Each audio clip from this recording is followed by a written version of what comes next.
ટીવાયબીએ semester 6 economics paper number 21માં આપણે unit number 4 ભણીએ છીએ, બરાબર. ભારતીય આર્થિક વિચારો. એમાં આપણે આગળ 4 ટોપિક જોઈ ગયા હતા. એમાં છેલ્લા જે લાસ્ટ વિડીયો લેક્ચર હતા એમાં આપણે ડૉક્ટર BR શિનોય વિશે ભણી ગયા, બરાબર. હવે આપણે ભણવાના છે જગદીશ ભગવતી, બરાબર. એના વિશે આપણે ભણીએ. શરૂઆત કરીએ આપણે પહેલા પ્રસ્તાવનાથી.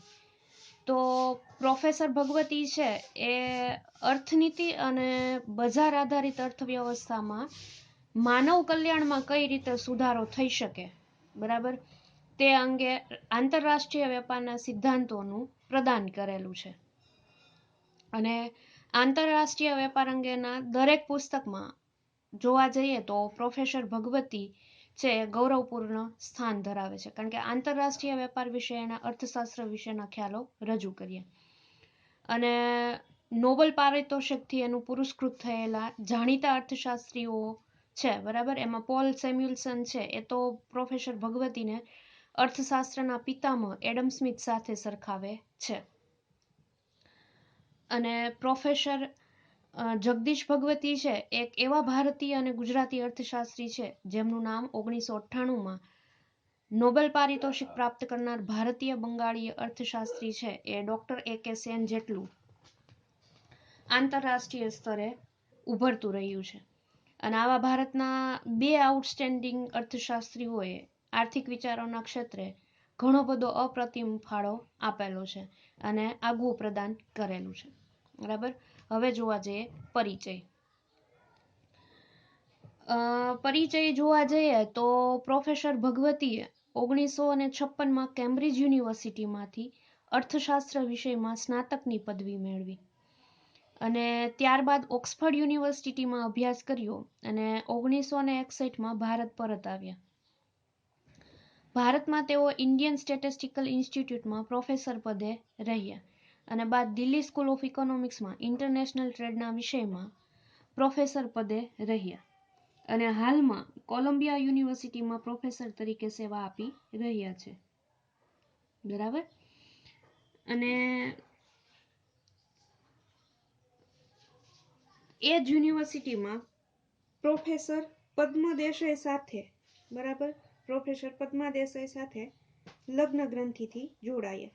અને પ્રોફેસર જગદીશ ભગવતી છે એ આર્થર ડંકલના સલાહકાર છે અને તેઓ યુએનના વિશિષ્ટ સલાહકાર એવા WTO ના સલાહકાર પણ રહ્યા છે.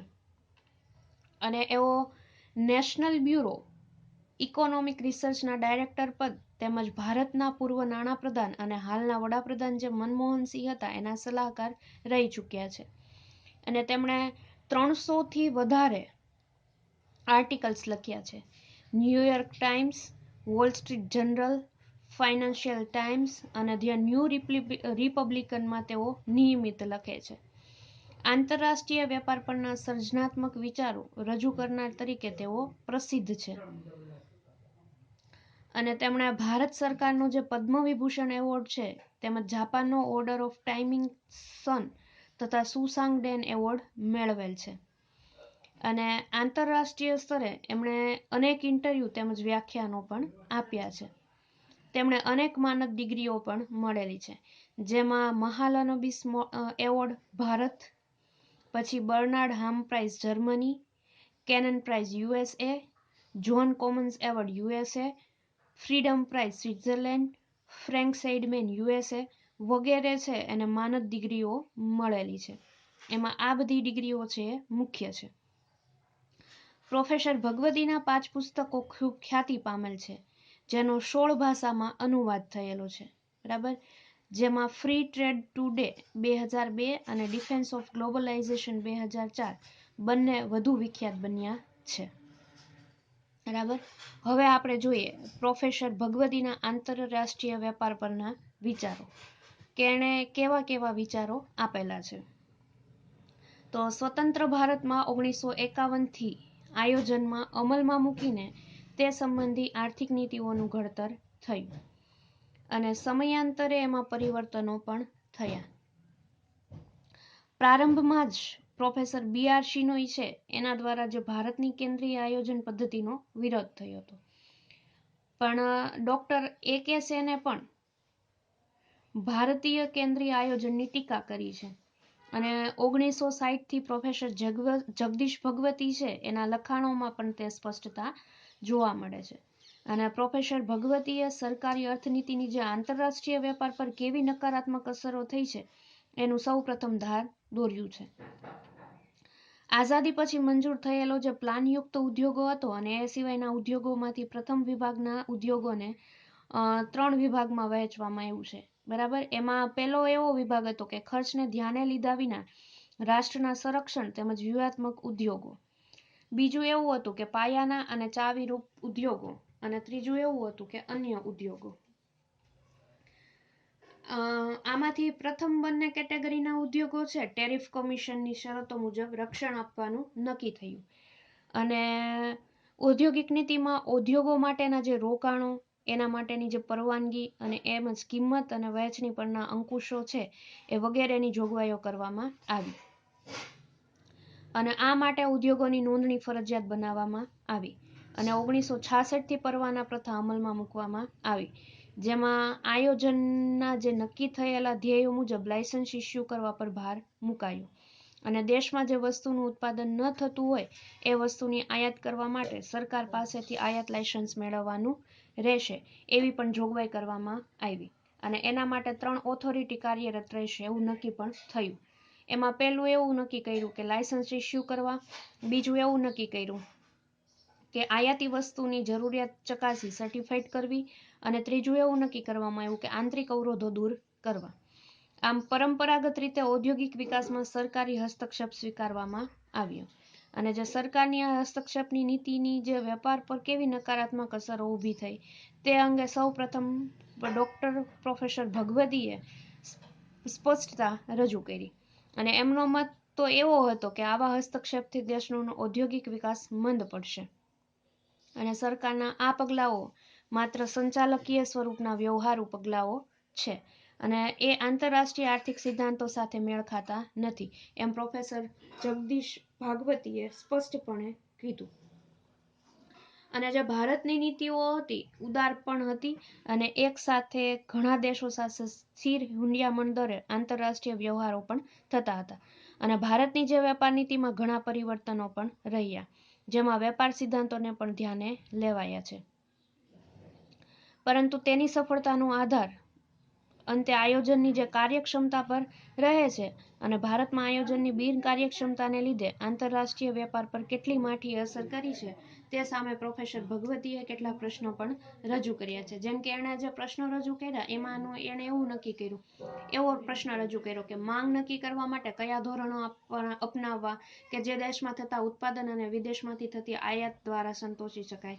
પછી એણે બીજો પ્રશ્ન એવો પણ રજૂ કર્યો કે આયાત પરવાના દ્વારા આયાત નિયંત્રણ કઈ રીતે અમલી બનાવવું. અને એના જવાબમાં આ પ્રશ્નનો ઉકેલ ટૂંકા ગાળામાં આયાત અવેજીકરણથી લાવવો કેટલે અંશે વ્યાજબી ગણાય એવો પ્રશ્ન પણ એને રજૂ કર્યું. હકીકતમાં તો એમણે શું તો કે લાંબા ગાળા માટે વિકાસનું ધ્યેય સિદ્ધ કરવું જરૂરી છે અને વધારે જે કાંઈ વેરાઓને બદલે આયાત નિયંત્રણથી કાર્યક્ષમતાને પણ નુકસાન થઈ શકે છે એવું એ સૌ પ્રથમ કહેનાર અર્થશાસ્ત્રી હતા. અને આ પ્રશ્નો એણે રજૂ કર્યા ને એ બાબત પર 2 પરિણામ ઉદ્ભવ્યા. એક તો ઉદ્યોગોની સ્થાપના અને વિસ્તાર માટે લાયસન્સ મેળવવા, અને બીજું વધારે આયાત માટે પણ લાયસન્સ મેળવવા, અને બીજું એ કે આયાત અવેજીકરણમાં ખર્ચ અને કાર્યક્ષમતા પર ઓછું ધ્યાન આપ્યું. અવેજીકરણ કરતા ઉદ્યોગોની પડતર અને કિંમતની તપાસ કરવી. બરાબર, એવું એણે નક્કી કર્યું. અને એના પછી વાર્ષિક ઉત્પાદકતા વધારવી પણ ખૂબ જ જરૂરી હતી. જો આમ ન થાય તો બિનકાર્યક્ષમતા અને સાધનોનો બગાડ વધશે એવી એમની ચેતવણી હતી. અને તેનાથી પડતર વધતા કિંમતો વધશે અને અંતે ફુગાવો વધશે. આ સમસ્યાનું શું એવા અનેક પ્રશ્નો છે એ પ્રોફેસર ભગવતીએ સરકારની અર્થનીતિ સામે ઉઠાવેલા છે. પછી બીજું એણે એ રજૂઆત કરી કે નિકાસના સંદર્ભમાં આર્થિક સિદ્ધાંતોમાં 2 પાયાના સિદ્ધાંતો રજૂ થયા છે. એક તો લાંબા ગાળાનો લાભ અને બીજો છે એ બજાર દ્વારા સાધનોની ફાળવણી. આ માટે વધારાનું નિકાસ વિસ્તરણ માટે ઉત્પાદન અને રોકાણથી જ થવું જોઈએ. અને નિકાસ માટે બજાર ઊભી કરવાની પ્રક્રિયા લાંબી અને સમય માંગતી પ્રક્રિયા છે. પ્રારંભના તબક્કામાં જે ઉદ્યોગો છે તેમાં કેવી રીતે અમલ કરવો કે જેના પર નિકાસ પ્રોત્સાહનો આધારિત છે. અન્ય બાબત છે ઉત્પાદનના સાધનોની ફાળવણીની છે, અને એ હજી નક્કી કરવાનું કે રાષ્ટ્રીય અને આંતરરાષ્ટ્રીય સ્તરે બજાર માળખાને કેટલું મહત્વ આપવું અને બજારની કામગીરીમાં કેટલા ફેરફાર કરવા જોઈએ કે જેનાથી વિકલ્પો છે એ મળે, અને નિકાસ પ્રોત્સાહનો માટેની પણ અસર છે એ તપાસવી જરૂરી બને છે. આમ સરકારની જે આર્થિક નીતિઓ પરની તર્કબદ્ધ ટીકાઓ છે એ પ્રોફેસર ભગવતીએ તેના એપ્લાઇડ ટ્રેડ થિયરી પરના પેપરોમાં આપેલી છે. ઔદ્યોગિક પરવાના પ્રથા માટે તેમણે એવું નોંધ્યું છે કે ધ્યેયો અગાઉથી નક્કી થઈ શકે નહીં જ્યાં સુધી ખર્ચ લાભ વિશ્લેષણ પર ધ્યાન ન અપાયું હોય કે જેના દ્વારા આર્થિક પસંદગીઓ પૂર્ણ થઈ શકે ત્યારે સરકારી હસ્તક્ષેપને તાર્કિક હસ્તક્ષેપ ગણી શકાય નહીં, અને આયોજનના ધ્યેય તો અગાઉથી નક્કી કરીને એ મુજબ લાયસન્સ ઇસ્યુ કરવાની વાત પર ભાર મૂકનાર સૌ પ્રથમ અર્થશાસ્ત્રી પ્રોફેસર જગદીશ ભાગવતી હતા. અને આ બધી એને રજૂઆત કરીને એમાંથી 3 મુખ્ય મુદ્દા છે, બરાબર, એની મર્યાદાઓ પણ આપણને કંઈક જોવા મળતી હતી. એમાં પહેલી મર્યાદા એવું કેવું હોય તો કહી શકાય કે ચોક્કસ આર્થિક ધોરણો લાયસન્સ અરજીના સ્વીકાર કે અસ્વીકાર માટે નહોતા, તેથી સાધન ફાળવણી બિનકાર્યક્ષમ રીતે થઈ હતી. અને બીજું એવું કેવું હોય તો કહી શકાય કે ઔદ્યોગિક પરવાના આપવા માટે જે જોઈએ તે જરૂરી માહિતી અપૂરતી હતી. અને ત્રીજી મર્યાદા એવી હતી કે લાયસન્સ કમિટી પહેલાના ધોરણે લાયસન્સ આપતી હતી, જેના કારણે પણ ઘણી બધી પરેશાની સમસ્યાઓ ઊભી થાય. અને પ્રોફેસર જગદીશ ભાગવતીના મતે તો લાયસન્સ પ્રથાની ખામીઓને લીધે દેશના સાધનોનો ઘણો બધો બગાડ થતો હતો એવું માનતા હતા. અને એમણે તો સ્પષ્ટ કર્યું હતું કે હજારો લાયસન્સ અરજીઓ મેળવવા કરતા તો આયોજનના પ્રણાલીગત સાધનો, કરવેરા અને સબસિડી વધુ યોગ્ય છે. આ જ વસ્તુ આયાત ક્ષેત્રે પણ અમલમાં મૂકી શકાય.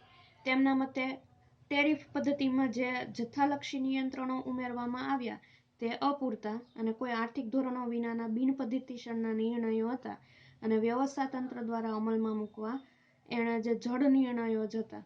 અને આયાત લાયસન્સના ક્ષેત્રે પણ ભ્રષ્ટાચારનું પ્રમાણ જોવા મળ્યું હતું. અને ભારતમાં પરવાના કે નિયંત્રણોનો હેતુ છે એ માલિક અને ઇજારા પર નિયંત્રણ રાખવાનો હતો, તે સાર્થક થયો છે. અને આની ટીકા મોનોપોલી છે એ કમિશન દાસગુપ્તાએ 1965માં કરેલી, અને એવું ધ્યાન દોરેલું કે ક્રમ પ્રમાણેની પરવાના પદ્ધતિઓ માત્ર મોટા ઉદ્યોગોને જ લાભ આપ્યો છે. હકીકતમાં નાના ઉદ્યોગો માટે ઓછા સમયમાં અને ઓછા ખર્ચે આયાત લાયસન્સ મળે તેવી વ્યવસ્થા કરવી જરૂરી છે. ઘણા બધા ઉદ્યોગ સાહસિકો છે એને લાયસન્સ મેળવવા માટે મોટા પ્રમાણમાં પણ મૂડીરોકાણ કરેલું હોય, અને એ મૂડીરોકાણને અનિવાર્ય ગણવું જ પડે.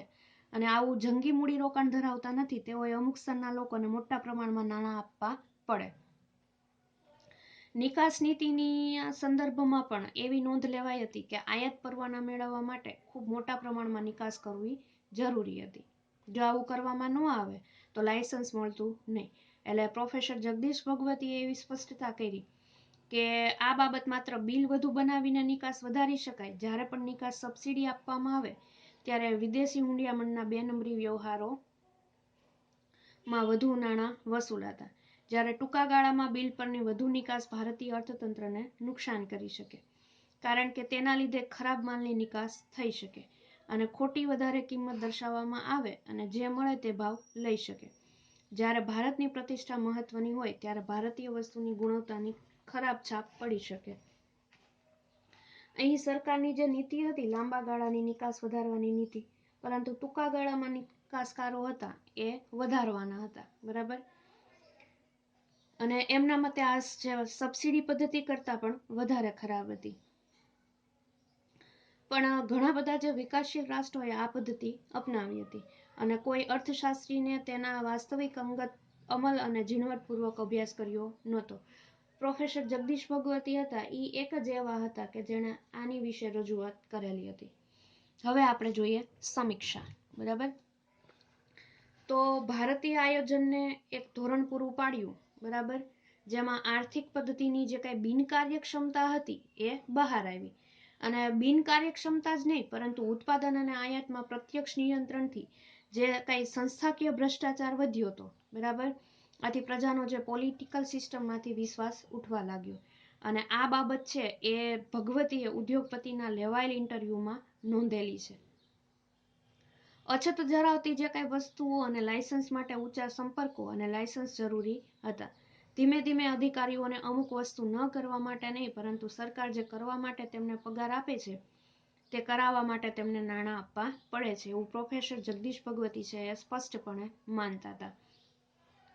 અને પ્રોફેસર ભગવતી તો ત્યાં સુધી એવું કહે છે કે અમે દર્શાવેલા સુધારા સમાજવાદી રાષ્ટ્રના ન્યાયી વહેંચણી, સમાનતા અને ગરીબી દૂર કરવાના હેતુઓ સાથે મેળ ખાતા ન હોઈ શકે, પરંતુ હાલની નીતિ કરતાં ઘણા બધા કિસ્સાઓમાં સારા પરિણામો પણ લાવી શકે છે. અને આ સંદર્ભમાં તો શ્રી A.K. દાસગુપ્તાએ 1994માં એવું નોંધેલું હતું કે રાજકીય સત્તા ભારતીય વેપાર નીતિમાં આવવાથી બે બાબત, એક તો અનિશ્ચિતતા અને બીજી બાબત વધુ સમયમાં કામ કરવા માટે ભ્રષ્ટાચાર વધારે છે. ખરેખર તો વેપાર નિયંત્રણને બદલે કિંમત નિયંત્રણ વધારે ઉપયોગી બની શકે અને આંતરરાષ્ટ્રીય સ્તરે ભાવ નિયંત્રણ કરતાં ઘરગથ્થુ ભાવ નિયંત્રણ છે એ વધુ સરળ બની શકે. સમયાંતરે સરકારે પોતાની નિમેલી નિષ્ણાતોની કમિટીએ પણ સરકારના વેપાર અને ઉદ્યોગો પરના જે જથ્થા નિયંત્રણોને બિનકાર્યક્ષમો ગણાવ્યા અને હેતુઓ સિદ્ધ કરવા નવા સુધારા સૂચવ્યા. અને બજાર તરફની જે કાંઈ ઉદાર નીતિઓ હતી એ અમલમાં પણ આવી. આમ જોવા જઈએ ને તો આંતરરાષ્ટ્રીય વેપાર દ્વારા આયોજનના હેતુઓ સિદ્ધ કરવામાં ઘણી બધી આપણે કંઈક ને કંઈક ભૂલો કરી હતી. અને આપણી અર્થનીતિમાં સુધારાની કેટલી જરૂર હતી તેનું સૌ પ્રથમ ધ્યાન દોરનાર કોઈ હોય તો એ જ હતા જગદીશ ભગવતી. આજે વિશ્વમાં પ્રોફેસર ભગવતીના આંતરરાષ્ટ્રીય વેપાર પરના વિચારો અને એના અભ્યાસની નોંધ લેવાઈ રહી છે.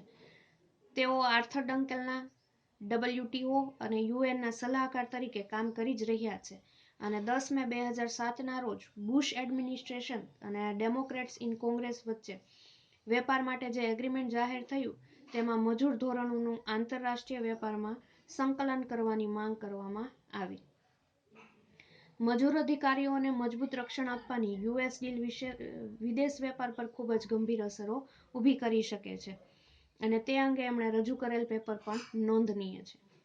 નાના નાના દેશો કે જેની પાસે ઓછી રાજકીય સત્તા છે અને જેઓ દેશના વેપારનું વધુ પડતું રક્ષણ ઈચ્છે છે તથા જે યુએસના વેપાર ભાગીદારો છે તેવા વિકાસશીલ રાષ્ટ્રો પણ મજૂર ધોરણો અને બિનવેપારી જરૂરિયાતો અંગેના કરારો સામે વિરોધ નોંધાવે છે. ભારતે પણ તાજેતરમાં બિનવ્યાપારિક જરૂરિયાતો જે મુક્ત વ્યાપાર કરારમાં રજૂ કરેલ છે, બરાબર, તેનો યુરોપિયન યુનિયન સામે વિરોધ નોંધાવેલો છે. બ્રાઝિલ જેવા દેશ છે, બરાબર, એણે મજૂર ધોરણો અને બિનવ્યાપારિક જરૂરિયાતો સામે મુક્ત વેપાર કરારમાં અમેરિકા સામે વિરોધ નોંધ્યો છે.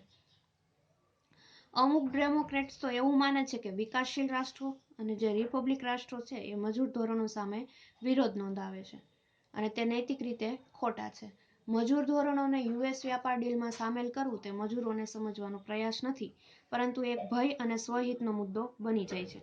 જે ડેમોક્રેટ્સ કોંગ્રેસમાં દાખલ થયા તેમણે પણ વિરોધ કર્યો કે બીજા દેશો સાથેની હરીફાઈ કે જે દેશો મજૂરના નીચા ધોરણોને અનુસરે છે તે યુએસના મજૂર વર્ગ અને મધ્યમ વર્ગને નુકસાન પહોંચાડી શકે. જોકે વાસ્તવમાં ગરીબ દેશો સાથેના વ્યવહારોથી યુએસના વેતન દર પર કોઈ નોંધપાત્ર અસર થતી નથી. યુએસ છે અત્યારે ગરીબ દેશો પાસેથી જ વધારે આયાત કરે છે છતાં પણ વેતન પર તેની કોઈ અસર પડી નથી, એવું માનનારા ડોક્ટર જગદીશ ભગવતી હતા એ પ્રથમ હતા. અને જે લોકો એવું માને છે કે આ એગ્રીમેન્ટ અમુક લોકોના હિતમાં જ છે તેઓ એ ભૂલે છે કે લેબર યુનિયનોનું મહત્વ દિવસે ને દિવસે વધતું જાય છે. જાર્ડન અને મોરોક્કો સાથે થયેલ મુક્ત વેપાર અંગેના કરારમાં મજૂર ધોરણો વધારવાની માંગ થયેલી અને આ બાબત અમુક લેબર યુનિયનો માટે ઘર આંગણે જ મજૂરોને રાહત આપવાનો એક પ્રયત્ન છે, એવો પ્રોફેસર જગદીશ ભગવતી છે એ ખાસ માને છે, બરાબર. હવે આપણે આપણા ચોથા યુનિટ ભારતીય આર્થિક વિચારનો છઠ્ઠો ટોપિક જોઈએ, બરાબર. A.K. સેન, બરાબર. આપણે બધાને ખબર છે કે અમર્ત્ય કે સેન વિશે આપણે ભણવાનું છે અને તમે અગાઉથી આ A.K. સેનને ભણીને જ આવો છો, છતાં પણ આપણે અહીંયા રિવિઝન કરવાનું છે. તો શરૂઆત કરીએ આપણે પ્રસ્તાવનાથી. તો 1998ના વર્ષનું અર્થશાસ્ત્ર વિષયમાં નોબેલ પ્રાઇઝ મેળવનાર ડોક્ટર A.K. સેન છે એ ભારતના જ નહીં પણ એશિયાના પ્રથમ અર્થશાસ્ત્રી છે. અને આ નોબેલ પ્રાઇઝ છે એ ખાસ કરીને તેમના કલ્યાણલક્ષી અર્થશાસ્ત્રમાં સામાજિક પસંદગીનો સિદ્ધાંત, કલ્યાણની વ્યાખ્યા, ગરીબાઈના ઇન્ડેક્સની શોધ તથા દુષ્કાળ અંગેનું જે આધારિત અભ્યાસ કરેલો હતો એમાં મૌખિક પ્રદાન બદલ એનાયત થયેલો છે. અને એક અર્થમાં તો A.K. સેને પોતાની અત્યાર સુધીની જિંદગી દરમિયાન અર્થશાસ્ત્રમાં કરેલ પ્રદાનની નોંધ લઈને નોબેલ પ્રાઇઝ આપવામાં આવ્યું છે. એમ પણ કહી શકાય કે તેમને અગાઉ કેમ્બ્રિજ યુનિવર્સિટીની જે ટ્રિનિટી કોલેજના ઉચ્ચ શૈક્ષણિક પ્રતિષ્ઠા ધરાવતું માસ્ટર ઓફ ટ્રિનિટીનું પદ એનાયત થયું હતું. અને ડોક્ટર સેનની વિશેષતા એ છે કે તેમનો અભિગમ અર્થશાસ્ત્ર પૂરતો મર્યાદિત ન રહેતા મનુષ્ય જીવનને સ્પર્શતા વિસ્તૃત ક્ષેત્ર જેવા કે નીતિશાસ્ત્ર, પછી ફિલસૂફી, ન્યાયશાસ્ત્ર, રાજકીય ફિલસૂફી વગેરે બધાયને આવરી લે છે. અને અર્થશાસ્ત્રમાં મહત્વનું પ્રદાન કરનાર મોટાભાગના અર્થશાસ્ત્રીઓ જેમ કે એડમ સ્મિથ, J.S. મિલ, ડાયેક, ફ્રીડમેન વગેરેએ પણ પોતાનું ક્ષેત્ર અર્થશાસ્ત્ર પૂરતું મર્યાદિત ન રાખતા માનવ જીવનને સ્પર્શતા તમામ ક્ષેત્રનો વિચાર કરેલો છે.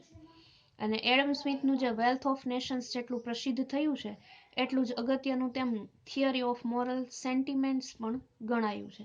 બરાબર, theory of moral sentiments A.K. સેનનું પુસ્તક છે. અને પ્રોફેસર A.K. સેન સાથે પ્રોફેસર ઓફ ઇકોનોમિક્સ અને પ્રોફેસર ઓફ ફિલોસોફીનું પણ પદ એને મળેલું છે. અને અમેરિકાના જે કાંઈ વિખ્યાત મેગેઝિન માઇન્ડ છે એમાં તો એના રેશનાલિટી અને જસ્ટિસ પરના લેખો છે એ પ્રકાશિત પણ થયેલા છે. તો ટાગોરના જે નિબંધો અને પેઇન્ટિંગ પરના તેમના લેખોને પણ અનેરો પ્રતિભાવ પણ મળેલો છે. બરાબર, હવે આપણે જોઈએ એનો પરિચય, ડોક્ટર A.K. સેન વિશે પરિચય. બરાબર, તો એનું આખું નામ છે ડોક્ટર અમર્ત્ય કુમાર સેન. બરાબર, એનો જન્મ છે એ 3 નવેમ્બર 1933માં કલકત્તામાં શાંતિ નિકેતનમાં થયો હતો.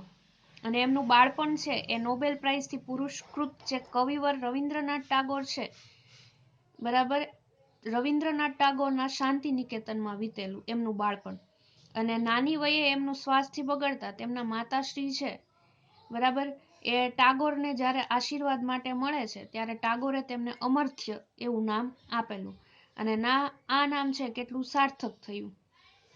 બરાબર, A.K. સેન છે એ 1953માં પ્રેસિડેન્સી કોલેજ કલકત્તામાંથી અર્થશાસ્ત્ર વિષયમાં BA ની ડિગ્રી અને અગત્યનો અભ્યાસ છે એ ટ્રિનિટી કોલેજ કેમ્બ્રિજ યુનિવર્સિટીમાં કર્યો, જ્યાં 1955માં અર્થશાસ્ત્રમાં માસ્ટર ડિગ્રી અને 1959માં PhDની ડિગ્રી પણ એને પ્રાપ્ત કરેલી છે.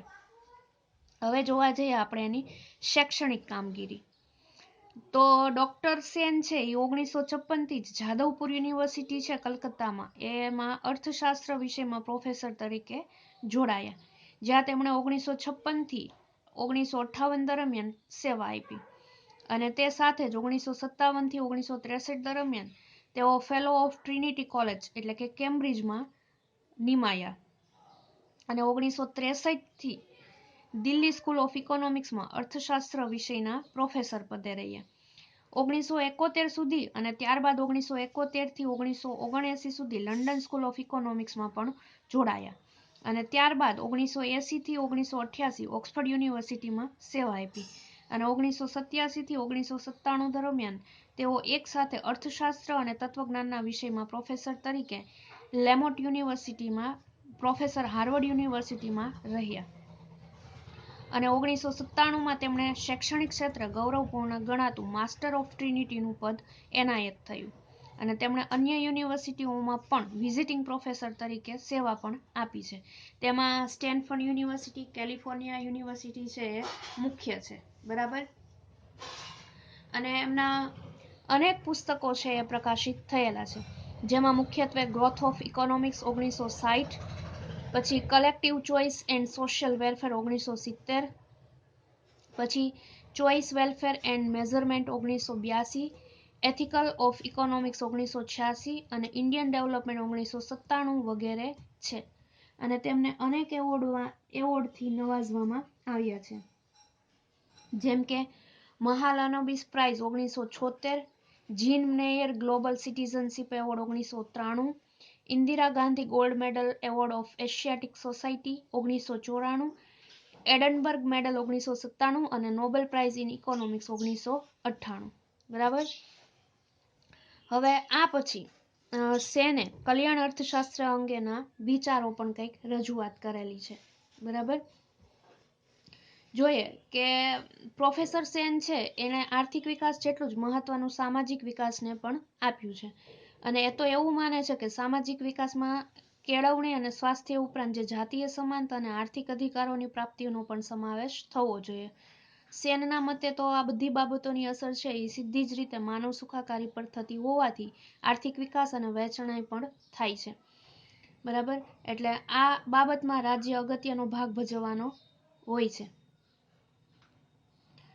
પછી ડોક્ટર સેન નોંધે છે કે ભારતમાં કેટલાક ક્ષેત્રમાં વધુ પડતી સરકાર છે તો કેટલીક અને સ્વાસ્થ્યના ક્ષેત્રમાં ઓછી સરકાર છે. અને વૈશ્વિકીકરણની ચર્ચા બહુ કરી નથી, પરંતુ એવું માને છે કે આવા પ્રકારના પરિવર્તનો ત્યારે જ કલ્યાણવર્ધક બને કે જ્યારે દેશમાં સામાજિક વિકાસ થયો હોય. બરાબર. અને આગળ ડોક્ટર સેન એવું માને છે કે બે દેશ વચ્ચેની અંદરની જે સુખાકારીની વહેંચણીને અગત્યની ગણાવી અને એમણે ગરીબાઈના ઇન્ડેક્સની નવી વ્યાખ્યા કરીને પોતાનું આગવું પ્રદાન કરેલું છે. અને એવું માને છે, એમના મત પ્રમાણે તો એ એવું કહે છે કે ગરીબી રેખાની નીચે રહેતી વસ્તી દ્વારા ગરીબોનો અંદાજ કાઢવો પૂરતો નથી. ગરીબોનું તે માપદંડ ગરીબી સાચું માપ રજૂ કરી શકે નહીં. અને સેન છે બરાબર, એ ચીજવસ્તુઓની પ્રાપ્તિ જ નહીં પરંતુ એ પ્રાપ્તિથી થતી પ્રવૃત્તિઓ પર સુખાકારીનો આધાર છે. એટલે આવક છે એ અગત્યની છે કેમ કે તે તકો ઊભી કરે છે, પરંતુ તક અને ક્ષમતા સર્જક આવક સિવાયના અન્ય પરિબળો જેમ કે સ્વાસ્થ્ય, સાક્ષરતા વગેરે પર આધાર રાખે છે. એના પછી આપણે 5મો ટોપિક જોઈએ એ કે સેનનો કે નવીન કલ્યાણલક્ષી અર્થશાસ્ત્રમાં સેનનો ફાળો. તો સેનનું જે નવીન કલ્યાણલક્ષી અર્થશાસ્ત્ર છે એમાં પણ એને મુખ્ય પ્રદાન આપેલું છે કે તેમનો જે સામાજિક પસંદગીનો સિદ્ધાંત છે. બરાબર. અને પ્રોફેસર સેનનું મુખ્ય અને મૌખિક પ્રદાન 1970માં પ્રકાશિત થયેલું એનું જે પુસ્તક છે કલેક્ટિવ ચોઇસ અને સોશિયલ વેરફેર ગણાવી શકાય. બરાબર. જેમાં એણે કલ્યાણલક્ષી અર્થશાસ્ત્રના ભાવિને અસર કરનાર પુસ્તક લખેલું હતું. અને આ પુસ્તકમાં એણે સામાજિક પસંદગીના સિદ્ધાંતમાં વ્યક્તિગત સભ્યોની પસંદગી અને રાજ્ય દ્વારા જે લેવાતા નિર્ણયો છે બરાબર એ વચ્ચેનો સંબંધનો અભ્યાસ કરવામાં આવ્યો છે. બરાબર. અને સેને એ પણ સ્વીકાર્યું છે કે તુષ્ટિગુણની આંતરવૈયક્તિક સરખામણીનો જે પ્રશ્ન છે બરાબર એ જે પેરેટોના સ્થિતિતમ આધારિત સામાજિક પસંદગીના ક્ષેત્રે સૌથી વધારે સ્વીકૃત થયો છે. એના પછી જોઈએ 6થો ટોપિક આપ્યો છે સેનનો સામાજિક પસંદગીનો સિદ્ધાંત. હવે સેનનો જે સામાજિક પસંદગીના સિદ્ધાંત છે એની વિશેષતા એ હતી કે તેઓ તુષ્ટિગુણ આધારિત વિશ્લેષણની અંદર રહીને તેમની ખૂટતી કડીઓ જોડવા માટે તેમનો જે બિનતુષ્ટિગત વિષયક માહિતીને ખપમાં લે છે, ઉપયોગમાં લે છે. બરાબર. અને આ સિદ્ધાંત છે એ સિદ્ધાંતનું તત્વજ્ઞાન એ જ છે કે તે જ તેનું સુરક્ષા કવચ પણ છે. અને કેટલાક સવાલો પણ એ કરે છે, જેમ કે વ્યક્તિગત ઉપયોગિતાનો સરવાળો છે એ સામાજિક સ્થિતિ અને તેનો ક્રમ નક્કી કરવા માટે પૂરતો છે. પછી બીજા એવો ઘણો બધા સવાલો ઊભા કરે છે કે સામાજિક સ્થિતિના સારાપણા અંગે ઉપયોગિતા વિષયક માહિતીને આધારે તે સ્થિતિ સારી હોવાનું પણ માની લેવું પડે. બરાબર. એના પછી આપણે ટોપિક જોઈએ તો કે 7મો ટોપિક છે એ કે સેનમાં સામાજિક પસંદગીના સિદ્ધાંતમાં સેન દ્વારા સુધારો. તો કે સામાજિક પસંદગીનો સિદ્ધાંત છે એમાં સેને સુધારો પણ કરેલો છે. એમાં એવું કહે છે સેન કે ઉપયોગિતાવાદી જે પરંપરાગત સિદ્ધાંતમાં ઉપયોગિતાવાદને માત્ર સ્વહિત સાથે જ જોડેલ છે અને સેન છે એને વ્યક્તિના સ્વકલ્યાણની સમકક્ષ ગણે છે. બરાબર. પછી સેન છે એ વ્યક્તિના કલ્યાણ માટેની તેમજ તેના એજન્સી સ્વરૂપે કરવામાં આવતી બાકીની સમાજ માટેની જે પ્રવૃત્તિ છે એ વચ્ચેનો સમયગાળો ઘટાડી નાખીને આત્મલક્ષિતા અને વસ્તુલક્ષિતા વચ્ચેનું અંતર ઘટાડી નાખે છે. બરાબર. અને સેન તો એવું કહે છે કે કોઈ વસ્તુ એવી પણ હોઈ શકે જે વ્યક્તિ માટે મૂલ્યવાન અને ઈચ્છનીય હોય અને તેના કલ્યાણમાં વધારો કરનારી પણ હોય, પરંતુ તે પોતાની ઈચ્છા વ્યક્ત કરી શકે એમ ન હોય તો તેનો સમાવેશ છે એ સમાજલક્ષી કલ્યાણમાં રહેતો નથી. બરાબર. એના પછી આપે છે ઉપયોગિતાવાદથી આગળ સેનના વિચારો. હવે ઉપયોગિતાવાદથી આગળ સેન ઘણા બધા બીજા પણ વિચારો આપે છે કે સેન તો એવું માને છે કે વિકેન્દ્રીકરણ ધોરણે બૃહદ સમાન ધોરણે રચાતા સમૂહોમાં નક્કી થતી જે વ્યક્તિગત પસંદગી છે એ જ ખરી પસંદગી હોવાની વધારે સંભાવના છે. અને સેન છે એ વિવિધ વ્યક્તિઓના હેતુઓ, ધ્યેયો, મૂલ્યો વગેરેનો વિવિધ સ્વીકાર કરે છે અને એને વાસ્તવિક ગણાવે છે. બરાબર. અને વધારે સેન છે એ સામાજિક ઓળખનો મુદ્દો પણ ઉમેરે છે. બરાબર. અને એના પછી આપણે જોઈએ સમીક્ષા. તો સમીક્ષા જોવા જઈએ તો કે સેનની મથામણ છે એ સામાજિક પસંદગીનો વધુ સ્વીકાર્ય અને સામાન્ય સિદ્ધાંત આપવા માટેની છે. ઉપયોગિતાવાદ છે એ વિશ્લેષણમાં વ્યક્તિગત પસંદગીની વૈવિધ્ય અવગણના થઈ હતી. બરાબર. એટલે સામાજિક, સાંસ્કૃતિક અને ઐતિહાસિક માળખા અંતર્ગત વૈવિધ્યપૂર્ણ પસંદગીનો અને બહુત્વનો ખ્યાલ છે એ આપનાર જો કોઈ હોય અને નવીન કલ્યાણલક્ષી અર્થશાસ્ત્રમાં સેનનો ફાળો છે એ અપ્રતિમ રહેલો છે. બરાબર. અહીંયા આપણે ચોથું યુનિટ પણ પૂરું કરીએ છીએ. આગળના વિડીયો લેક્ચરમાં આપણે 5મું યુનિટ ભણીશું. બરાબર.